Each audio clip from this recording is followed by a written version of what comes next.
ఒక కంటైనర్ తెరిచి ఉంది.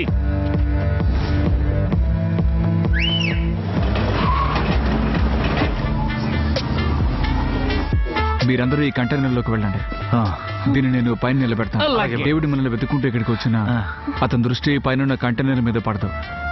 వెళ్ళండి. సరే హలో హలో మేమందరం పైకి వెళ్తే మీరు కింద నుంచి ఏం చేస్తారు? రే మది అనవసరం వాగరా. ఉన్న వాళ్ళెవరు ప్రాణాలు పోకూడదు. 2 రోజుల నుంచి మీరందరూ నా కోసం వెతుక్కుంటూ చాలా దూరం వచ్చారు కాబట్టి మీ అందరి కోసం ఏదో ఒకటి చేయాలి కదా. ఆ పని నేను చూసుకుంటాను, నాకు వదిలేండి. ఓకే మీ ప్రాబ్లం ఏంట్రా? నేను చూసుకుంటాను రా. సైలెన్స్. నేను చచ్చినా పర్లేదు.